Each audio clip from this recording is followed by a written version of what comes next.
My name is Boyd Bushmann. I'm a senior scientist from Lockheed Martin. I have 27 patents. Approximately 13 years ago, I ran across a person who had been given a job by Dr. Teller. Dr. Teller was Oppenheimer's right-hand man, and even after Oppenheimer was thrown out of Area 51, Dr. Teller stayed there and was in charge of several programs. The person that I contact twice to 3 times per month is the head of that program now. And they continually update me on everything they possibly can. I do have a top secret clearance. I choose, however, for their purposes, not to use it because the intelligent ones of me and me actually believe that a great deal of information should be lifted up from those dark recesses of Area 51 and moved over so people can see it. So that's what began about 13 years ago. Since I am a scientist, I do not believe in theory. I basically say, follow the data, theory be damned. If something can't verify by a physical test that something is true, then I do not care to accept it in that I present. Therefore, everything that we present here will be data that comes directly from them through me to you. The subject of today there are those that are acquainted with the fact that there were Phoenix lights that occurred over Phoenix about 2 years ago. They were photographed, and those really turned out to be just blobs across the Phoenix sky. It turned out to be that a very dear friend of mine took his wife up a mountain on Valentine's Day, and they took a photograph of Tucson. Turned out to be, when they developed the film, there were a total of 5 UFOs across Tucson proper. And this is Tucson as they saw it. Can you get that? So here's the picture of Tucson as he had it.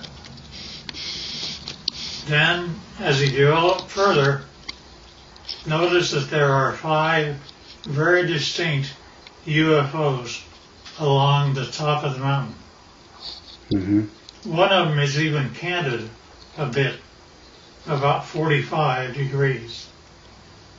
Now, the person that took the film said that he had a mothership underneath and one up high. This shows the high one. Mm-hmm. I don't know if I know that I can buy the ship. My name is Scott Faree. I live in Vail, Arizona. A friend of mine who manages a nonprofit in Tucson asked me to take some photos for him for his website. And he was looking for a sunrise picture of kind of the skyline of downtown Tucson. So I had gone out actually on Valentine's Day evening. I dragged my wife up to A Mountain so that I could go up there and just block out some shots, kind of plan the photos that I was ultimately going to take for that website. And so we got up on A Mountain just as the sun was setting. I set up my Canon 40D on a tripod, opened the shutter up fully. I really wasn't looking for picture quality. I was, like I said, I was looking to block out where I wanted to set the camera and the angles that I wanted to take. And so I started to click off some photos, and I had these set with a timer release on the shutter so I didn't get any camera vibration because the sun was starting to set. We were running into fairly low light. And I took, I don't know, it was probably 6 or 8 pictures. I figured I'd had enough that I could take a look at tomorrow, take a look at the next day and decide what I liked. So we went out to dinner that night, went home the following day. I uploaded these photos onto my laptop, and I noticed some lights that I really didn't expect to see up above the Santa Catalina Mountains. And upon closer inspection, and as I really ran out the contrast in the photo, I ended up with something that I still can't explain to this day. This is the original photo, and these lights were showing up just over the top of the mountain. I took a second photo probably 5 or 6 seconds later, as long as it would have taken for me to reset the timer. And in fact, this group of lights was in a much more narrow band, and now about, well, I don't know, I can't really say distance-wise, but they'd moved quite a ways from where that original grouping had taken place. So I still have no explanation for the camera, or for the pictures. These images, these lights have not shown up in any other photos that I've taken. I'm at a loss as to what they might be, and certainly curious as to where those lights came from. They certainly are very similar images. Here's up and flying. Let me go through now on the ships. In order for me to believe it, I had to get blow-ups, and so here are 2 of them, which is blown up much higher. And I think I have one that, yeah, you can see the 45-degree candid UFO. Now see, the only reason that I bought everything that he said is because my people had been feeding me for 13 years pictures, not only pictures of just plain pictures, but I gave them assignments, being a senior scientist, and they got a picture of up close and personal. This is a UFO which is ready to take off, and it is very up close. And they inform me that there are 3 elements which the UFO is contained. One is telluride, the other is germanium, the other is palladium. I did not say a metal once. And not only that, but the things pick up and fly using anti-gravity. Now, that's one picture. Here's another picture. In this case, the UFO is not turned on, ready to fly. Therefore, it only shows on the upper part of it. And generally, it's white on the underside when power is applied. Here's also another of the same order. Now, these UFOs are 38 feet in diameter, and it was rather surprising to me, since I actually physically gave them my camera. They took this picture as a UFO was departing. Within one click of my camera, they got 3 UFOs. That's real. And yeah, we don't know why either. Now also, when UFOs come in, they like we have a heads-up display for our pilots. They do too. This is what their pilots see in order to tell them how to come to Area 51 and land. And not only that, they can go to a vertical hole in a mountain over 51 and go down a shaft. They don't have wheels. They don't have anything like that. They take off by going up straight, and then not only that, but they travel extremely rapidly. Their home planet is Quintonia, which is 68 light years from us. They, to my surprise, when I asked them how fast they take to get from that, it should be 68,000 years to make it according to Einstein. But they're able to make it to us in 45 years.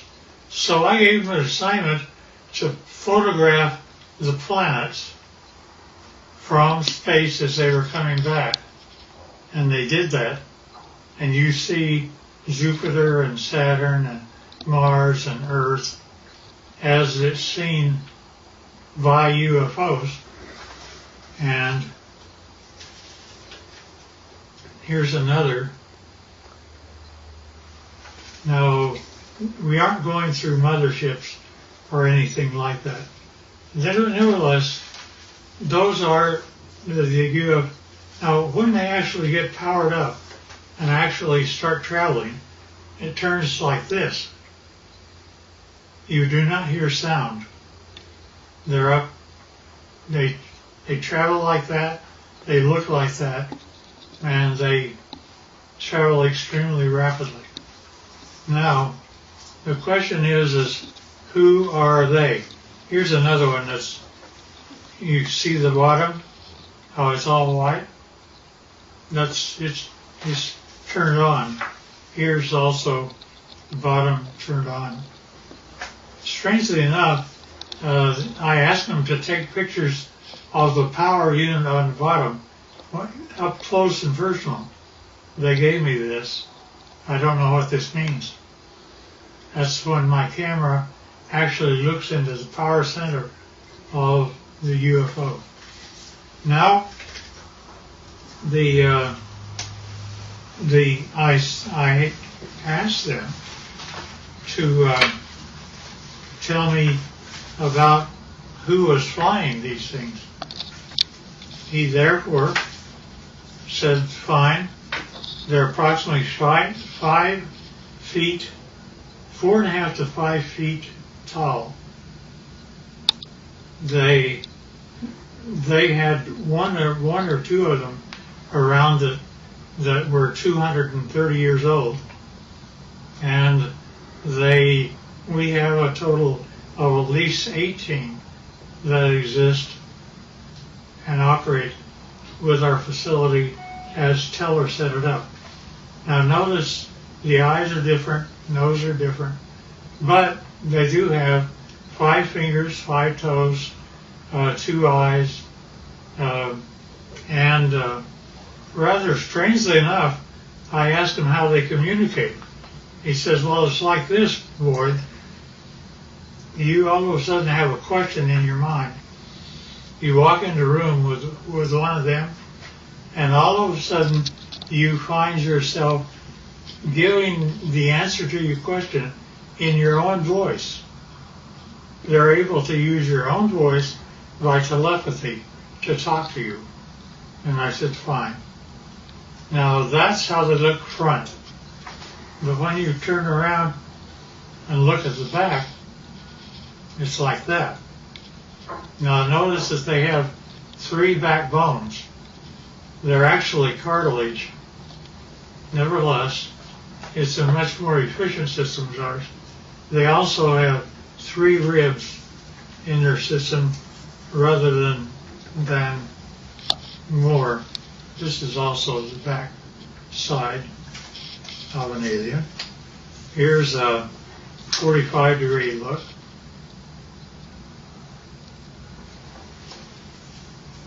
And here's the back of the head. Notice the veins, no hair. And now when we talk about aliens, I pushed the issue, and he said, well, there's kind of 2 groups of aliens. he divided them, they divide them into two groups. One group he calls, it's like you have a ranch. And you have a ranch and you find that one group are your wranglers that know how to wrangle your cattle. The others are rustlers, ones that steal your cattle. And indeed, that the two groups do act differently. To the ones that are wranglers are much more friendly and have a better relationship with us. Here's the other side of the alien too. Now also notice that their feet, where they have 5 toes, the toes are joined together like a frog, and yet they are dissimilar. Now there was a surprising occurrence, and that is my friend had one of them that was a friend, and he died here. And 10 days after his death, I was out visiting my buddy who's in this picture. And if you look very close, you can see that his friend is in spirit form and right over his left shoulder. You can also see that the fingers are long, that there is something. We have an expression that basically say when a person dies, they stay around their body for 3 days and then go off, and they basically have the same thing that happens to them. Now, with respect to the alien craft, we have American citizens which are suited up like this, and they are working on UFOs 24 hours a day, and we're trying to learn what to do. These are 2 guys, 2 American citizens, and they're trying to protect themselves against germs and things like that. And here's another view of them. And here's another one. There's an upper part of a UFO and a lower part of a UFO. This is the upper part, and it's just one of them up there. They have, generally we give them suspenders so that if they start floating, they don't have gravity on the inside. Somebody can grab them and pull them over to the side. And this is the home planet that they come from, which they call Quintonia. Now notice that the hand, that's an alien hand. Notice that the fingers are longer than ours by quite a bit, about 30% longer, and that's just the way they're put together. Now, at any rate,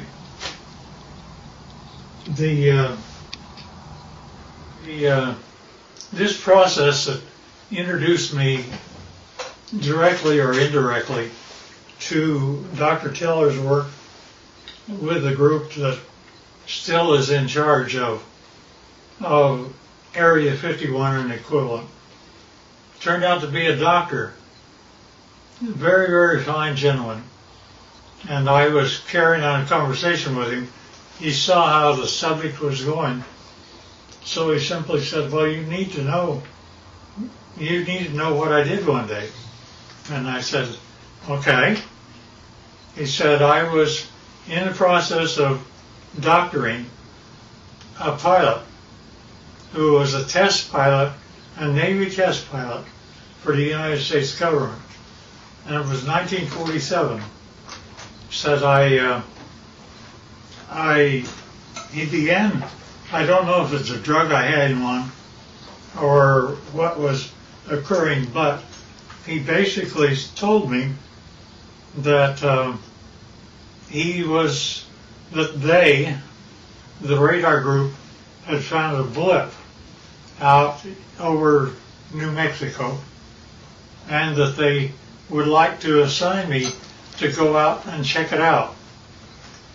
So he said, fine, I'll do that. And he got the fastest airplane that existed then, which was propeller at the time. And it was fully armed and all the rest of those things. Nevertheless, he was out flying, and he found the item, and he immediately communicated back, and he said, I wish authority, first of all, I want you to tell me, are there any other airplanes flying? Are there commercial or anything else around other than he and I?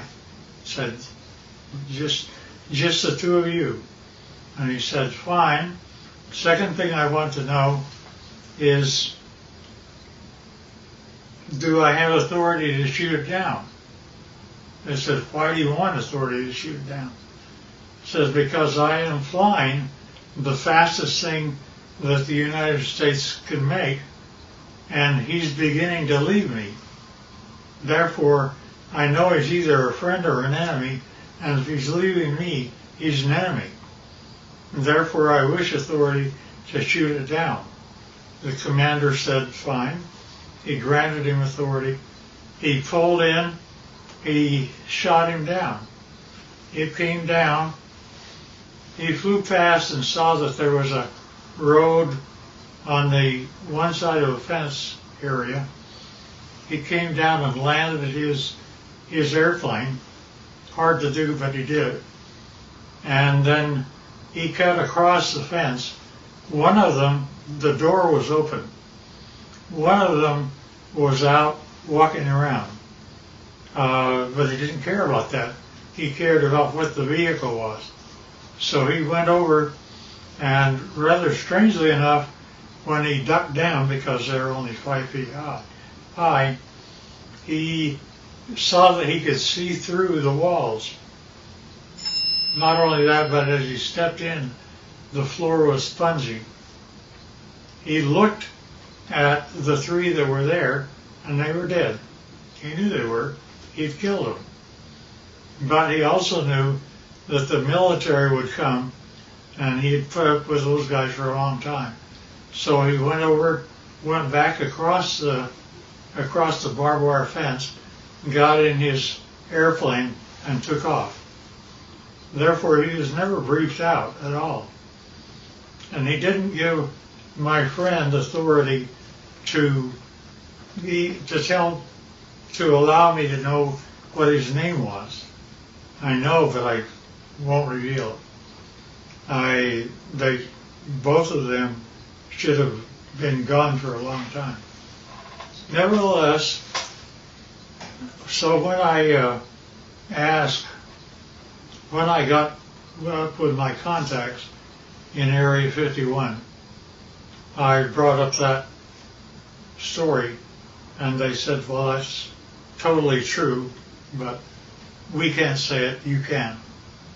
And that's how they've kept me all this time, is I can talk about it, but they can't. I do, because of some very good reasons, keep things within control, but I don't want us to fall behind the Russians and Chinese. And the problem I have is that Area 51 is working with both the Russians and Chinese right now. And trying to make UFOs, they have, there's been a total of 39 United States citizens that have lost their lives trying to reverse engineer UFOs. And it's Well, the last one I heard of was a year and a half ago, where we lost 19 lives in one test.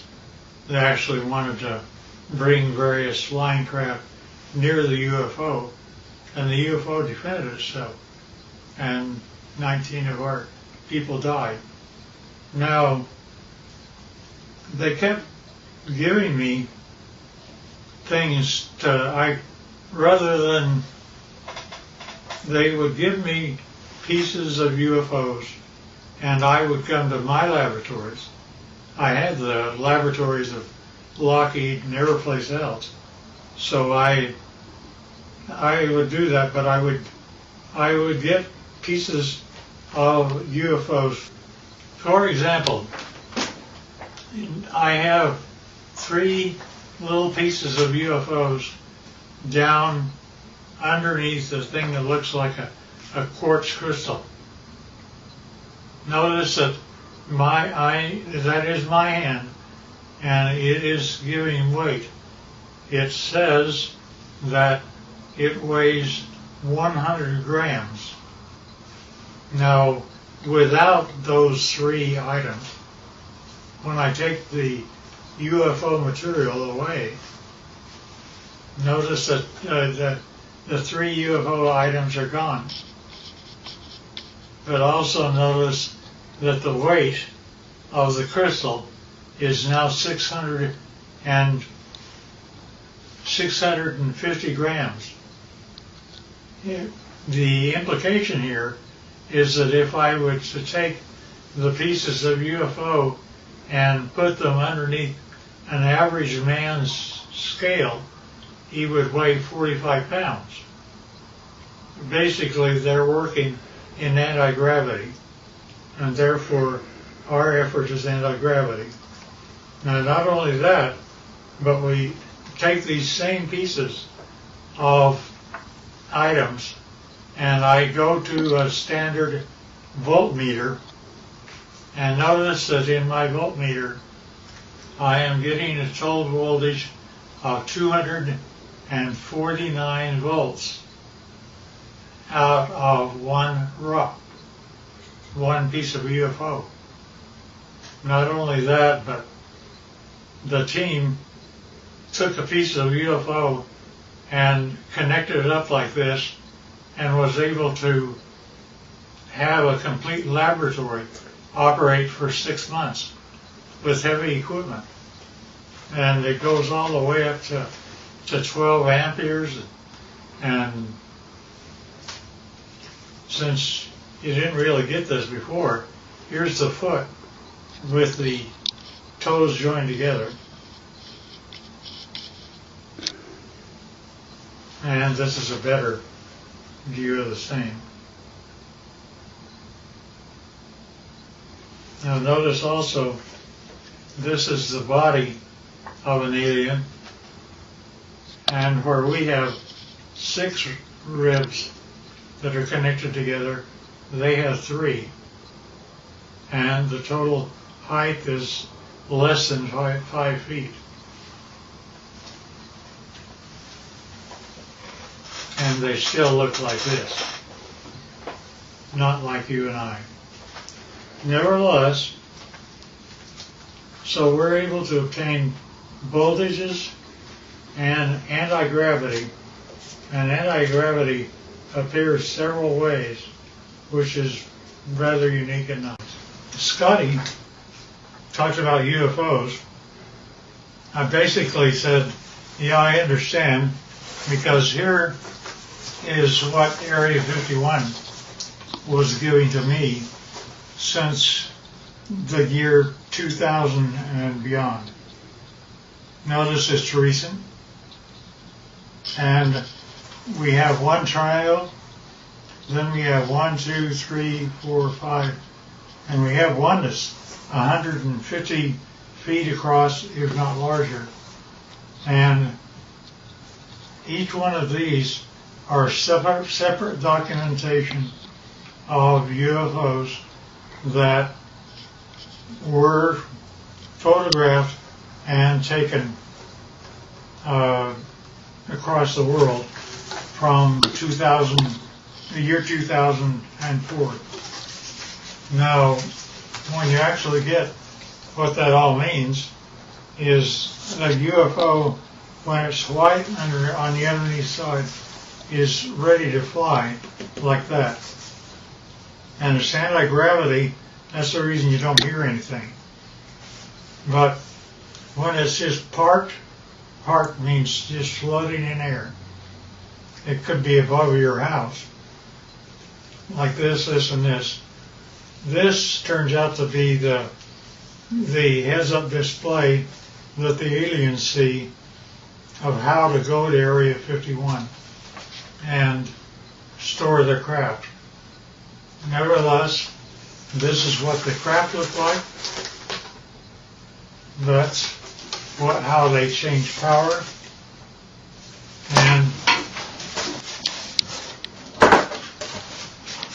And notice that here's an egg-like thing, but it's standing on end only because it has no gravity itself.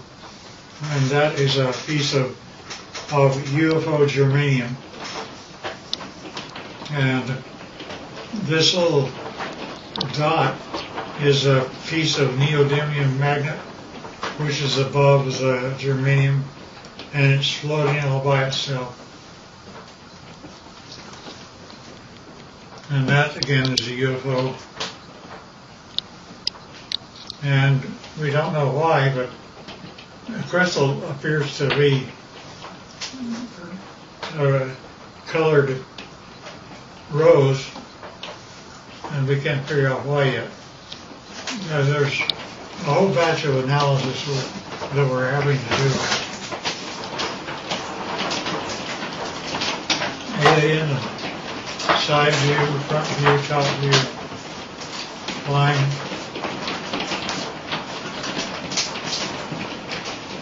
And that's the power center of palladium in the middle of the craft.